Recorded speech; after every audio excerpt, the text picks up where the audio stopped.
Hello everyone, आपके अपने channel highs take Jaipur में आपका स्वागत है। आज हम रामानुजन के बारे में बताएंगे। वीडियो शुरू करने से पहले वीडियो को लाइक करें, सब्सक्राइब करें और ज्यादा से ज्यादा शेयर करें। भारत एक ऐसा देश जो अपनी प्राचीन संस्कृति, गणित और विज्ञान के लिए विश्व भर में जाना जाता है, ने कई महान व्यक्तियों को जन्म दिया है। इनमें से एक नाम है श्रीनिवास रामानुजन, जिन्हें आधुनिक गणित का एक चमकता सितारा माना जाता है। उनकी कहानी केवल एक व्यक्ति की नहीं, बल्कि एक ऐसी प्रतिभा की है जो गरीबी, सामाजिक बाधाओं और स्वास्थ्य समस्याओं के बावजूद विश्व मंच पर अपनी छाप छोड़ गई। यह कहानी उनके जीवन, उनके संघर्ष और उनकी अमर उपलब्धियों की है। प्रारंभिक जीवन। एक साधारण शुरुआत। 22 दिसंबर 1887 को दक्षिण भारत के तमिलनाडु के इरोड शहर में एक साधारण ब्राह्मण परिवार में श्रीनिवास रामानुजन का जन्म हुआ। उनके पिता श्रीनिवास अयंगर एक कपड़ा व्यापारी के यहाँ लिपिक का काम करते थे और उनकी माता कोमलतम्मल एक गृहिणी थीं जो भक्ति गीत गाया करती थीं। रामानुजन का परिवार आर्थिक रूप से कमजोर था और उनके घर में संसाधनों की कमी थी। लेकिन इस साधारण परिवेश में एक असाधारण प्रतिभा का जन्म हो रहा था। रामानुजन का बचपन कुंभकोणम में बीता, जहां वे अपनी मां के साथ रहते थे। बचपन से ही रामानुजन का रुझान पढ़ाई की ओर था, लेकिन उनकी रुचि विशेष रूप से गणित में थी। वे स्कूल में एक औसत छात्र थे, लेकिन गणित में उनकी प्रतिभा असामान्य थी। जब वे 10 साल के थे, तब उन्होंने अपने स्कूल की गणित की किताबों को पढ़कर उनमें छिपे सूत्रों को समझ लिया था। उनकी मां, जो स्वयं धार्मिक और बुद्धिमान थीं, ने उनके इस रुझान को प्रोत्साहन दिया। एक बार जब रामानुजन 15 वर्ष के थे, उन्हें एक पुरानी किताब a synopsis of elementary results in pure and applied mathematics मिली, जिसे जॉर्ज शूब्रिज कैर ने लिखा था। यह किताब उनके जीवन में एक महत्वपूर्ण मोड़ साबित हुई। इस किताब में हजारों गणितीय सूत्र और परिणाम थे, जिनमें से कई बिना प्रमाण के दिए गए थे। रामानुजन ने न केवल इन सूत्रों को समझा, बल्कि उनमें से कई को स्वयं सिद्ध करने का प्रयास शुरू किया। यह वह समय था जब उनकी असाधारण प्रतिभा ने पहली बार चमक दिखाई। गणित के प्रति जुनून। रामानुजन का गणित के प्रति प्रेम इतना गहरा था कि वे दिन रात गणितीय समस्याओं में डूबे रहते थे। उनके पास औपचारिक प्रशिक्षण की कमी थी, लेकिन उनकी अंतर्जनन, इंट्यूइशन और रचनात्मकता ने उन्हें गणित के क्षेत्र में नई ऊंचाइयों तक पहुंचाया। वे अपने स्लेट पर गणितीय समीकरण लिखते और जब स्लेट भर जाता तो उसे मिटाकर फिर से लिखने लगते। उनके पास कागज की कमी थी, इसलिए वे पुराने कागजों और नोटबुक्स के किनारों पर भी लिखा करते थे। स्कूल में उनकी यह जुनूनी रुचि अन्य विषयों की पढ़ाई में बाधा बनने लगी। गणित में वे हमेशा अव्वल रहते थे, लेकिन अंग्रेजी, इतिहास और अन्य विषयों में उनकी रुचि कम थी। नतीजतन वे कई बार परीक्षाओं में असफल रहे। कॉलेज में दाखिला लेने के बाद भी उनकी यह स्थिति नहीं बदली। मद्रास विश्वविद्यालय में उन्होंने गणित में उत्कृष्ट प्रदर्शन किया, लेकिन अन्य विषयों में असफल होने के कारण उन्हें डिग्री नहीं मिल सकी। इस असफलता ने उनके परिवार को निराश किया, लेकिन रामानुजन ने हार नहीं मानी। वे गणित के प्रति अपनी भक्ति में और गहरे उतर गए। उनकी मां, जो उनकी सबसे बड़ी समर्थक थीं, ने उन्हें प्रोत्साहित किया कि वे अपने सपनों को पूरा करें। लेकिन रामानुजन के सामने एक बड़ी चुनौती थी। उनके पास न तो पर्याप्त संसाधन थे, न ही कोई ऐसा गुरु जो उनकी प्रतिभा को पहचान सके। पहचान की शुरुआत। रामानुजन की प्रतिभा को पहचानने में समय लगा। 1910 में जब वे 23 वर्ष के थे, उनकी मुलाकात रामचंद्र राव से हुई, जो उस समय मद्रास प्रेसिडेंसी के एक वरिष्ठ अधिकारी थे। रामचंद्र राव एक गणित प्रेमी थे और रामानुजन की नोटबुक्स देखकर चकित रह गए। उन्होंने रामानुजन के सूत्रों को देखा और महसूस किया कि यह कोई साधारण व्यक्ति नहीं है। राव ने रामानुजन को आर्थिक सहायता प्रदान की और उन्हें मद्रास पोर्ट ट्रस्ट में एक छोटी सी नौकरी दिलवाई, ताकि वे अपने गणितीय शोध को जारी रख सकें। इस दौरान रामानुजन ने अपने गणितीय परिणामों को पत्रिकाओं में प्रकाशित करना शुरू किया। उनके कुछ लेख journal of the Indian mathematical society में छपे। लेकिन भारत में उनकी प्रतिभा को पूरी तरह समझने वाले लोग कम थे। रामानुजन को लगता था कि उनकी खोजों को विश्व स्तर पर पहचान मिलनी चाहिए। इसके लिए उन्होंने अपने सूत्रों को विश्व के प्रसिद्ध गणितज्ञों को भेजना शुरू किया। कैम्ब्रिज का सफर 1913 में रामानुजन ने अपने कुछ गणितीय परिणामों को इंग्लैंड के प्रसिद्ध गणितज्ञ G.H. हार्डी को भेजा।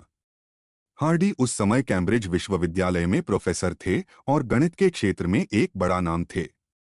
जब हार्डी को रामानुजन का पत्र मिला, जिसमें सैकड़ों गणितीय सूत्र और परिणाम थे, तो वे आश्चर्यचकित रह गए।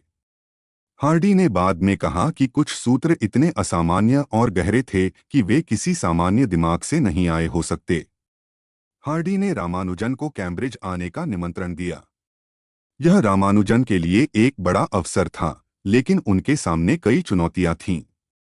उनकी मां, जो एक कट्टर धार्मिक महिला थीं, विदेश यात्रा के खिलाफ थीं। उस समय भारतीय समाज में समुद्र पार करना वर्जित माना जाता था।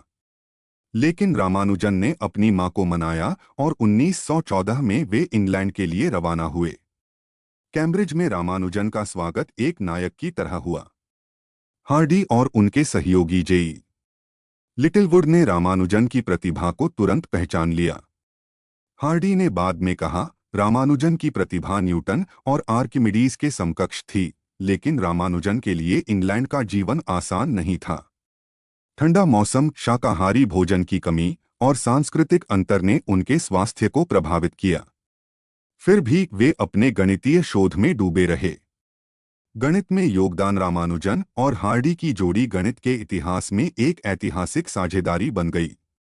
रामानुजन ने कई क्षेत्रों में अभूतपूर्व योगदान दिया, जिनमें नंबर थ्योरी, अनंत श्रृंखला और गणितीय विश्लेषण शामिल हैं।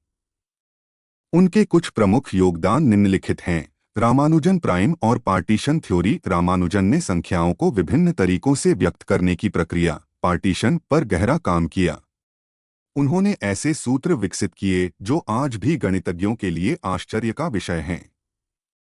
Ramanujan theta function. यह फंक्शन गणित में कई जटिल समस्याओं को हल करने में उपयोगी है। यह भौतिकी और सैद्धांतिक गणित में आज भी प्रासंगिक है। Modular forms. रामानुजन ने मॉड्यूलर फॉर्म्स पर काम किया, जो आधुनिक गणित और क्रिप्टोग्राफी में महत्वपूर्ण हैं। रामानुजन कॉन्जेक्चर। उनके कुछ अनुमानों को बाद में सिद्ध किया गया और ये आज भी गणित में महत्वपूर्ण हैं। रामानुजन की सबसे बड़ी खासियत यह थी कि उनके पास औपचारिक प्रशिक्षण की कमी थी, फिर भी उनकी अंतर्जनन ने उन्हें ऐसी खोजें करने में मदद की जो विश्व के सर्वश्रेष्ठ गणितज्ञों को भी हैरान करती थीं। हार्डी ने कहा था कि रामानुजन के सूत्र ईश्वर से प्रेरित लगते थे। स्वास्थ्य और वापसी। इंग्लैंड में रामानुजन का स्वास्थ्य तेजी से बिगड़ने लगा।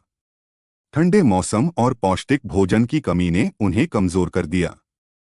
1917 में उन्हें तपेदिक, टीबी का निदान हुआ। उस समय टीबी एक जानलेवा बीमारी थी और इसका कोई प्रभावी इलाज नहीं था। रामानुजन को कई अस्पतालों में भर्ती किया गया, लेकिन उनकी हालत में सुधार नहीं हुआ। 1919 में रामानुजन भारत लौट आए। उनकी वापसी के समय वे बहुत कमजोर हो चुके थे। फिर भी उन्होंने गणित पर काम करना नहीं छोड़ा। अपनी बीमारी के बावजूद उन्होंने मॉक थीटा फंक्शंस पर काम किया, जो उनकी अंतिम और सबसे रहस्यमयी खोजों में से एक थी। 26 अप्रैल 1920 को मात्र 32 वर्ष की आयु में रामानुजन का निधन हो गया। उनकी मृत्यु ने गणित की दुनिया को एक अपूरणीय क्षति दी, लेकिन उनकी खोजें और सूत्र आज भी जीवित हैं और गणितज्ञों को प्रेरित करते हैं। रामानुजन की विरासत। रामानुजन की कहानी केवल एक गणितज्ञ की कहानी नहीं है, यह एक ऐसी आत्मा की कहानी है जिसने सभी बाधाओं को पार करके अपनी प्रतिभा को विश्व के सामने रखा। उनकी मृत्यु के बाद हार्डी और अन्य गणितज्ञों ने उनके कार्य को प्रकाशित किया। उनकी नोटबुक्स, जिन्हें रामानुजन नोटबुक्स के नाम से जाना जाता है, आज भी गणितज्ञों के लिए एक खजाना हैं। रामानुजन को कई सम्मान मिले। उन्हें रॉयल सोसाइटी का फेलो बनाया गया, जो उस समय एक भारतीय के लिए बहुत बड़ा सम्मान था। भारत में 22 दिसंबर को उनके जन्मदिन के अवसर पर राष्ट्रीय गणित दिवस मनाया जाता है। उनकी कहानी पर कई किताबें लिखी गईं और film the man who new infinity बनाई गई, जिसमें उनके जीवन को दर्शाया गया। प्रेरणा और सबका रामानुजन की कहानी हमें सिखाती है कि प्रतिभा किसी भी परिस्थिति में चमक सकती है। उन्होंने साबित किया कि शिक्षा, संसाधन या सामाजिक स्थिति से अधिक महत्वपूर्ण है आपका जुनून और मेहनत। उनकी कहानी उन सभी लोगों के लिए प्रेरणा है जो अपने सपनों को पूरा करना चाहते हैं, चाहे कितनी भी मुश्किलें क्यों न आएं। रामानुजन का जीवन हमें यह भी सिखाता है कि हमें अपनी संस्कृति और मूल्यों को नहीं भूलना चाहिए। वे एक धार्मिक व्यक्ति थे और अपनी मां की शिक्षाओं को हमेशा याद रखते थे। उनकी नम्रता और समर्पण ने उन्हें एक महान व्यक्ति बनाया।